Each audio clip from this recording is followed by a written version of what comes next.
Hello and welcome to the CATIA Basic Sketcher lesson. In this lesson you'll learn how to enter the Sketcher workbench and complete a basic sketch. To enter CATIA, either double-click on the desktop icon or access it through the Start menu.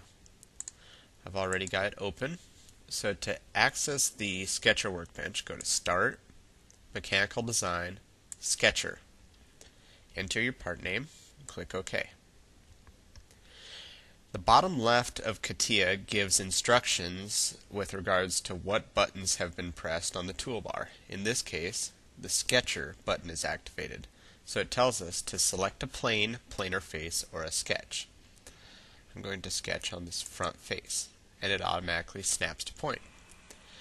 The background grid can be turned on or off with this button, and the button next to it activates the snap to point, which means if I'm drawing a square or a circle or any other sketch entity, the points will always snap to one of these grid lines. So we'll leave that on.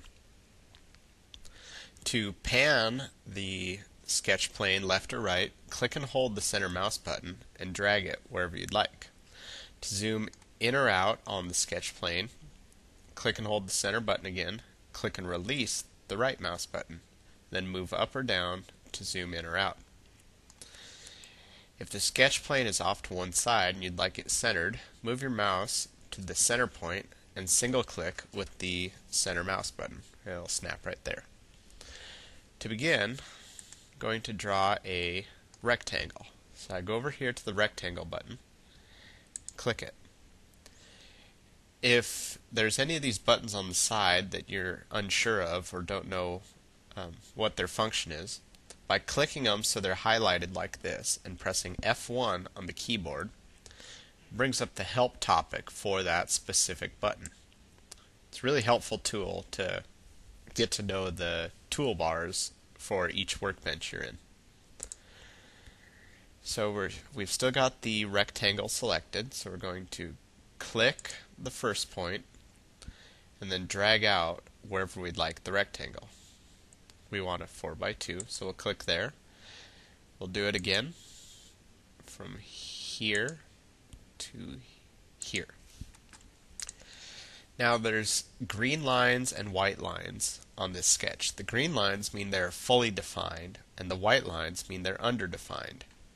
We can see a more detailed description by clicking on the Sketch Solver button, which tells us that it's under constrained and it highlights all the under constrained points and lines.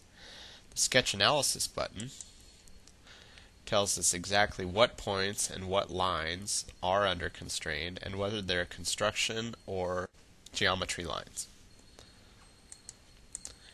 To finish dimensioning these, click on the Constraint button and then click on the line you'd like dimensioned. If you'd like to dimension more than one line, double-click,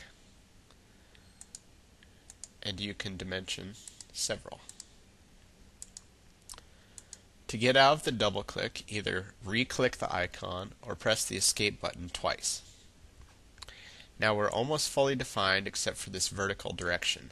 That can be fixed by clicking and pressing Control on the keyboard and clicking to select multiple lines, then going to the Constraints Definition button. Here you can select whether they're of equal length, angle, distance. In this case, we'd like them to be coincidence. Move there, click OK. Now everything is dimensioned. Next thing we're going to do is go to the Circle drop-down menu and select a center point arc.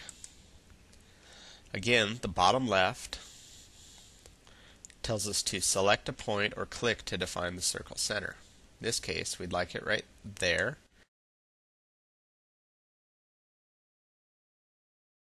We'd like the circle radius to be right there, down to that point there.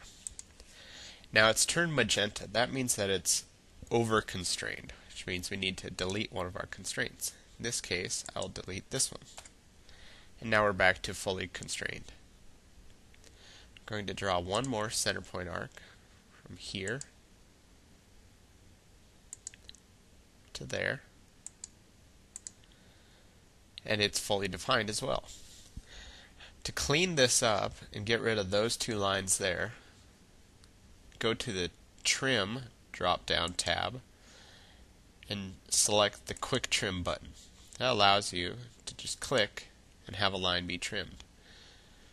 I'm going to trim that one as well. Say yes. And then we're going to redefine everything, such as from here to here, and from here to there. There we go. Next, we're going to use the 3-point circle button under the Circle drop-down tab. Bottom left tells us to select the start point, which should be right there. The second point of the circle, which is there. And the third point, which we will do right there. We'll use Quick Trim, this time double-clicking on it to make it remain open, and trim those two lines. Go back and define it. We're good to go. The last step is to clean up that line. Click yes.